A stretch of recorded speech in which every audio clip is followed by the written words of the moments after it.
बिस्मिल्लाहिर्रहमानिर्रहीम, अस्सलाम वालेकुम, welcome back to my channel. मैं हूँ मारिया और आप देख रहे हैं मेरा channel daily routine with Maria. कैसे हैं आप सब? खुश रहिए, आबाद रहिए, हंसते मुस्कुराते रहिए। अल्लाह ताला आपको हम सबको अपने हिफ्ज़ व अमान में रखे। तो जनाब, इस वक्त जो है वो चांद रात है और हम मेहंदी लगा रहे हैं। आज का जो पूरा दिन है ना, उसका व्लॉग मैंने शूट नहीं किया क्योंकि कुछ भी मतलब ऐसे किचन के काम वगैरह कुछ भी नहीं किए। कल मैंने सारे किचन के काम अपने ख़त्म कर लिए थे और आज का जो दिन था ना, वो कपड़ों की तैयारी और बस इन सब चीज़ों के बारे में था। और अभी जो है ना, वो बैठ के मैं और मेरी दोनों डॉटर्स जो हैं, हम लोग मेहंदी लगा रहे हैं। और ये जो मेहंदी है ना, ये मैं कराची मेहंदी लेकर आई हूँ और बड़ी ही मज़ेदार मेहंदी है और इसका इतना डार्क कलर है कि मुझे हैरत हो रही थी देखकर इसका कलर। और मैंने सिर्फ जो है ना 5 से 7 मिनट के लिए ये मेहंदी लगाई थी और अभी ये बिल्कुल गीली थी कि मैंने इसको जब वॉश किया ना, तो इसका बहुत ही ज़्यादा डार्क कलर निकला था। अल्हम्दुलिल्लाह जी, ईद की सुबह आ चुकी है और हमारे जो नमाज़ होनी थी ईद की, वो भी नमाज़ भी हो चुकी है और कसाई आ चुके हैं जानवर ज़िबा करने के लिए। तो यहाँ पर जो है आप देख रहे हैं मंज़र जानवरों के ज़िबा होने का। अल्हम्दुलिल्लाह हमने एक छोटा दुम्बा और एक जो है वो बैल ज़िबा किया था। अच्छा जनाब, तो सुस्त लोगों के काम, जैसे कि मैं आजकल बहुत ज़्यादा सुस्त हुई हुई हूँ। तो मैंने जो है ना, कल मैं गई थी पॉलर, एक दफ़ा गई दोपहर में, लेकिन पॉलर में बेइंतहा रश और मैं मतलब इधर उधर, यहाँ मुझे कोई और ऐसा अच्छा पॉलर पता नहीं है, तो मुझे लग रहा था कि डिप्लिक्स है नाम है, तो मैं वहाँ चली गई। बहुत ज़्यादा रश था, इतना रश था। मैं वापस आ गई रात के टाइम। फिर मैं अपने हस्बैंड के साथ गई थी, कुछ मार्केट में शॉपिंग वगैरह करनी थी, कुछ चीज़ें रहती थी, मेहंदी, बच्चों की चूड़ियाँ और ये छोटी मोटी चीज़ें। तो मैंने सोचा कि मैं जाकर वो ले आती हूँ ना, मैं वो लेने के लिए गई। अच्छा, रात में जब मैं डिप्लिक्स गई, मैंने अपने हस्बैंड से कहा मुझे ज़्यादा से ज़्यादा घंटा लगेगा, तो उन्होंने कहा ठीक है। लेकिन अब यकीन करें कि डिप्लिक्स में इतना रश था कि उस वक्त भी 3 से 4 घंटे में ना बारी आने के चांसेस नहीं थे। तो मैं वहाँ से फिर ना वापस आ गई। खैर, जब मैं वापस आई उस वक्त मैंने करना था ब्लीच, लेकिन एक तो सुस्ती और ऊपर से जो है ना, वो फेस पर इतना ज़्यादा पसीना आया हुआ था कि उस वक्त मैंने फ़ौरन किया नहीं और बाद में ना मेरा करने का दिल ही नहीं जा रहा था। और कुछ तबीयत की सुस्ती और तबीयत की वजह से ना मुझसे मतलब आजकल बहुत मुश्किल हो रही है, जल्दी जल्दी मुझसे काम नहीं हो रहा। खैर, फिर मैंने अभी जो है ना, ईद की सुबह सुबह का वक्त है, तो मैंने सोचा सारा दिन कोई ना कोई आएगा, अच्छा नहीं लगता, तो मैं ना थोड़ा सा फेस ब्लीच कर लेती हूँ। और फिर मेरी बेटी उठ गई, फिर मैंने जल्दी जल्दी इनको तैयार कर दिया और ये इतना रोई अपने दुम्बे के लिए, बहुत ज़्यादा रोई कि जिसकी कोई इंतहा नहीं है। अच्छा जी, तो बहुत ज़्यादा व्लॉग जो है ना वो मिस हो गया क्योंकि साथ साथ मुझे खबर मिल रही है कि अब फ़लाने मेहमान आ गए हैं, फ़लाने इधर से चाय बना के भेजती हूँ, उधर से आ जाता है कि फ़लाने ने चाय नहीं पीनी, उसको टैंक बना के भेज दें, और साथ साथ जो है वो कोल्ड ड्रिंक मांग लेते हैं। साथ साथ वो समझ ही नहीं आ रही कि क्या करना है और कैसे करना है। खैर, मैंने बड़ा गोश्त आया ना, जब इकट्ठे 4-5 टब आए गोश्त के, तो मैंने फटाफट से जो है ना, वो जो पहले देने का था ज़्यादा, वो मैंने अलग कर लिया। उसके बाद ना एकदम वो लोगों ने गोश्त बनता हुआ देखा था, इतना शोर था, गोश्त दे दें, गोश्त दे दें। तो मैंने क्या किया ना, एक टब के अंदर मैंने नरम बोटी, हड्डी वाली बोटी और जो है ना वो ये कलेजी वगैरह सब कुछ डाल के ना, मैं दरवाजे पर बैठ गई और जो जो आ रहा था ना, मैंने उसके बच्चों को शॉपर पकड़ पकड़ के ना जी भर के गोश्त डाल के उनको दिया। अच्छा, अब बताती हूँ कि ये टेप और मार्कर से क्या करना होता है। यहाँ पर ये मखसूस लोगों के शॉपर हैं, जो लोग गोश्त लेने के लिए नहीं आए हैं या जो ऐसे लोग हैं जिनको गोश्त देना है मैंने, यानी उन्होंने कुर्बानी नहीं की हुई है, तो उनके मैंने बड़े बड़े पैकेट्स बनाए हैं, जैसे 2 kg के या 3-4 kg के।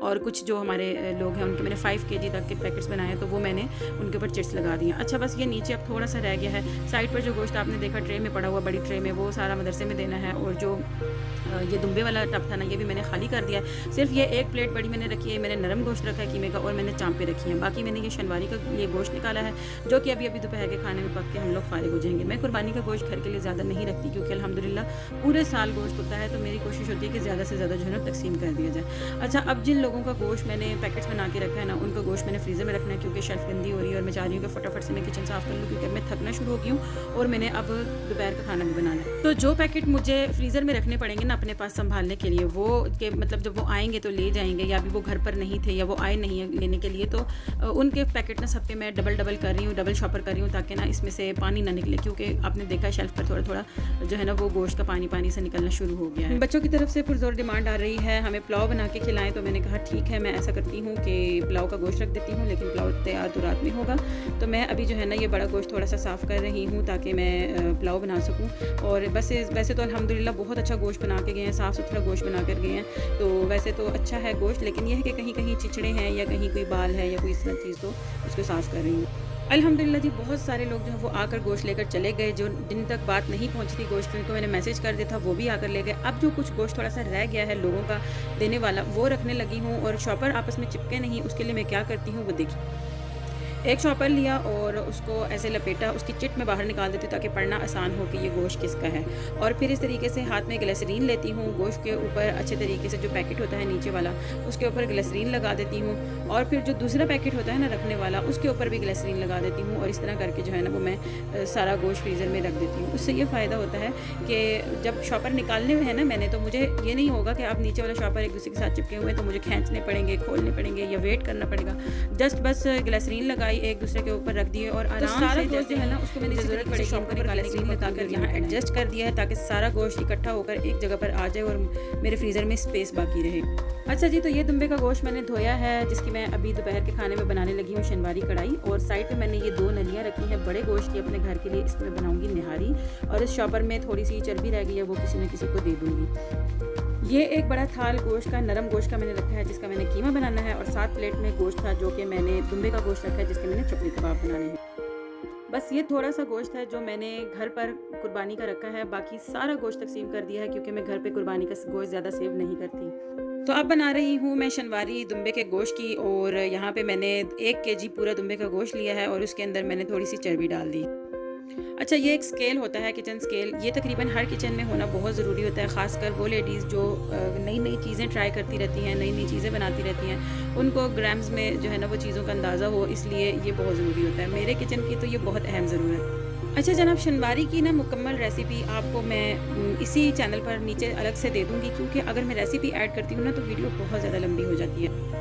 अच्छा जी, तो पुलाव बनाने के बिना अपने शशके होते हैं। ये पोटली पुलाव में लाजमी डलती है, वरना पुलाव का वो मज़ा नहीं बनता जो पुलाव का होना चाहिए। तो मैंने यहाँ पर ये मलमल के कपड़े में ना सारी पुलाव की चीज़ें डाली हैं। मैंने सोचा साथ साथ शनवारी बनेगी तो साथ साथ जो है ना वो पुलाव की यखनी रेडी हो जाएगी।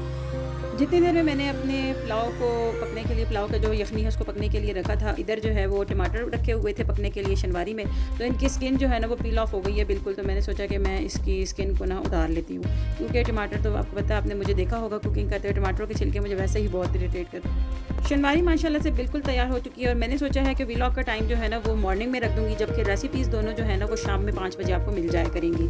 तो इंशाल्लाह आपको शाम को 5 से 7 बजे के दरमियान जो है ना ये रेसिपीज़ मिल जाए।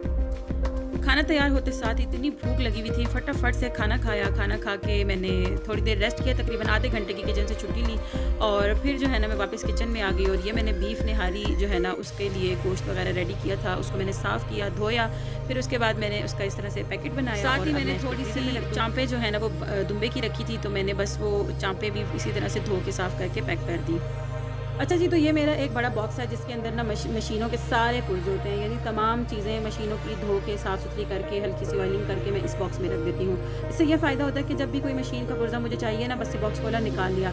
वरना ये होता है कि कोई पुर्जा किसी दराज में पड़ा है, कहीं पड़ा है, उसको ढूंढो इधर उधर, वो चीज़ें कहाँ गई, वो बहुत दिक्कत होती है। यहाँ पर एक रिक्वेस्ट है आप लोगों से, अगर किसी को पता है ना कि वेस्ट पॉइंट की मशीन कंपनी वाइज कहाँ से ठीक हो सकती है तो मुझे ज़रूर बताएं। और यहीं पर आपको एक टिप दूंगी कि जब भी मशीनें ख़रीदें अपने इर्द गिर्द में देखें जिन मशीनों के customer care centre, service centre आपको पता हो कि यहाँ पाकिस्तान में मौजूद है, वही मशीनरी ख़रीदें, बजाय पैनासोनिक, LG और सैमसंग और इस तरह की दीगर जो बाहर की मशीनें वो ख़रीदने के बजाय बेहतर होता है कि पाकिस्तान के अंदर जिनके कस्टमर सर्विस सेंटर मौजूद है वो ख़रीदें। उससे ये फ़ायदा होता है कि अगर कोई भी मशीन जो है ना हमारी ख़राब हो जाती है तो हम उनको वहाँ से कंपनी वाइज ठीक करवा सकते हैं, वो लोग सही ठीक करके देते हैं। मेरी एक वेस्ट पॉइंट की मशीन जो इससे पहले मेरे पास थी कीमे की, वो बर्बाद हुई पड़ी। उसकी वजह यह है कि उसके जो ये स्टील का पुर्जा है जो भी मैं फिक्स कर रही हूँ, ये घूम कर लगता था, जो कि जो है ना उसकी एक दफ़ा वो कुछ मसला हुआ और उसके अंदर के पेजेस टूट गए। अब पेज जो है ना वो कोई भी लगा कर नहीं दे सकता, वो यही कहते हैं कि बॉडी चेंज होगी और ये कस्टमर सर्विस सेंटर से ठीक हो सकती है, जबकि customer service centre west point का यहाँ पर है ही नहीं। अच्छा जी, तो अब जो है ना कीमे को सेव करने का मरहला है। यहाँ पर मुझे अपने किचन स्केल की लाजमी ज़रूरत पड़ती है, क्योंकि जो है ना कीमा सारा जो है ना उसको मैं नाप के रखती हूँ। उसका फ़ायदा ये होता है कि कभी कोई रेसिपी वगैरह भी बनानी है तो उसमें मुझे ग्राम्स का अंदाज़ा होता है कि भाई कितना है। तो मैं यहाँ पर ना सारे पैकेट्स 500 ग्राम्स यानी आधा kg के पैकेट जो है ना वो बनाकर कीमे के रखूँ। अच्छा जी, तो सारा जो गोश्त था ना उसका कीमा बना के मैंने उसको स्केल करके सारा शॉपर बना के उसके आधा kg के रख लिए हैं। और अब जो है ना वो मैंने एक बास्केट ले लिया जिसके अंदर मैं कीमे के सारे पैकेट सेव करूँगी। कीमे के शॉपर को गिरा दिया और उसके बाद इस तरह से इसके अंदर ना फोक के साथ पंच कर दिया, ताकि इसके जितना भी वो हवा है ना वो सारी इसमें से इजीली निकल सके। और जो शॉपर है ना उसको हाथ से अच्छी तरीके से बिल्कुल ये एक रोटी की जो है ना वो शक्ल बन जाती है कीमे की। इससे ये होता है कि कीमे की जो है ना वो आप तय दर तय पैकेट्स रख लेते हैं और ये हजम नहीं बनता, एक यानी गड़बड़ नहीं होती। और उसी तरीके से सेम ग्लिसरीन जो है ना वो लाजमी, एक शॉपर कीमे का रेडी किया, उसके ऊपर ग्लिसरीन लगाई और फिर इसके ऊपर दूसरा शॉपर और फिर तीसरा, और इस तरह से ये सारा कीमा जो है ना वो एक ही जगह, एक ही बास्केट में सारा तैयार हो गया। तो अब मैं बनाने लगी हूँ जबली कबाब का मसाला, और तकरीबन 2.5 केजी जो है ना वो दुम्बे का गोश्त है मेरे पास, और उसके अंदर मैंने 1 पाव के बराबर चर्बी ली है। बाकी जो है वो मैं थोड़ा सा आर्टिफिशियल फ़ैट इसमें ऐड करूँगी। और अब जो है मैं इसका फटाफट से कीमा निकालूँ। कीमा निकल गया, लेकिन इजी वे बताती हूँ आपको आज कबाब बनाने का, और वो ये है कि मैं ना कीमे के अंदर मोटा मोटा धनिया जो है वो धोकर काट के शामिल कर देती हूँ, ऊपर से लहसुन अदरक शामिल कर देती हूँ,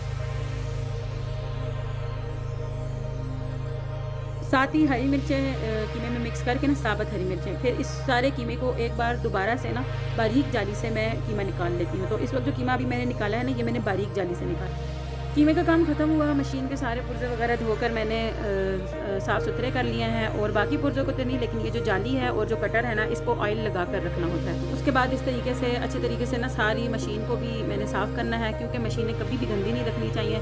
अगर आप मशीन को गंदा छोड़ते हैं ना, तो फिर लाजमी बात है कि आपकी मशीनें ख़राब होना है। अच्छा जनाब, तो जब भी कबाब बनते हैं ना, प्याज जब निचोड़ते हैं तो उसका ये पानी निकलता है। मैं इसका पानी कभी भी वेस्ट नहीं करती। इसके अंदर थोड़ा सा लीमू निचोड़ा, और साथ ही इसको मैंने अपने सर में लगा लेना है। प्याज का पानी मैंने सर में लगा लिया और हाथ पाथ धो के ना वापस आ गई हूँ, क्योंकि टमाटर जो है वो काट के डालने पड़ेंगे। टमाटरों को हम कुछ भी नहीं कर सकते, टमाटरों को पीसना पॉसिबल नहीं है, वरना कबाब का जो मसाला होगा ना वो बहुत ज़्यादा वाटरी हो जाए। कबाबों का मसाला रेडी हो चुका है, और मैंने आपको बताया था कि मैं इसमें आर्टिफिशियल फ़ैट डालूंगी। यहाँ पे मैंने बनास्पति घी डाला है, क्योंकि बहुत ज़्यादा चर्बी वाले कबाबों में से हीक आएगी और वो खाए नहीं जाएंगे। इस वजह से मैंने इसमें ज़्यादा चर्बी का इस्तेमाल नहीं किया। तो इसी के साथ जी पुलाव हो चुका है तैयार, और टाइम काफ़ी हो चुका है। सर में प्याज का पानी भी लगा हुआ है, तो मुझे बहुत जल्दी है कि मैंने नहाना है। तो मैं ना ये पुलाव को दम देकर जा रही हूँ नहाने के लिए। अल्हम्दुलिल्लाह जी, पुलाव का दम लग चुका, बेहतरीन पुलाव तैयार हुआ है। और साथ में जो है ना वो कबाब मैंने कहा फ्रेश होकर फटाफट से कबाब फ्राई करती हूँ। मैंने साथ बनाया है सलाद और रायता बनाया है, और बारबेक्यू सॉस रखी है, जबकि कबाब जो है वो अल्हम्दुलिल्लाह बनकर मेरे बिल्कुल रेडी हो चुके। अल्हम्दुलिल्लाह जी, ज़बरदस्त कबाब तैयार हो चुके हैं, और अब हम खाने वाले हैं खाना आज का। और आज का खाना बहुत ही लजीज और मेरा मोस्ट फेवरेट खाना है। और जनाब, मैं खाना खाने के बाद किचन में आ गई। फिर मैंने साथ साथ बर्तन धोए, और साथ साथ जो है ना वो मैंने चपली कबाबों को हाफ डन करना शुरू किया। सारे कबाब हाफ डन किए, प्लास्टिक शीटें बिछाती गई, और इस तरह से कबाबों को तय दर तय इसके अंदर मैं बॉक्स के अंदर रखती गई, और मेरे कबाब हो चुके हैं बिल्कुल तैयार। आपकी कोई फरमाइश हो या मुझसे कुछ पूछना चाहते हो, कुछ अपनी सजेशन देना चाहते हो, तो कमेंट सेक्शन में जाइए और मुझे लिखिए मैसेज। मैं इंशाल्लाह आपके मैसेज का पूरा रिप्लाई दूंगी, और आपके साथ इंशाल्लाह कनेक्टेड रहूँगी। अगर मुझसे कोई कमी कोताही रह जाती है तो मुझे माफ़ कर दीजिएगा। मुझे अपनी प्यारी सी दुआओं में खुसूसी याद रखिए, और अपने प्यारों का बहुत ज़्यादा ख्याल रखिए। मज़ेदार चीज़ें बनाइए, सबको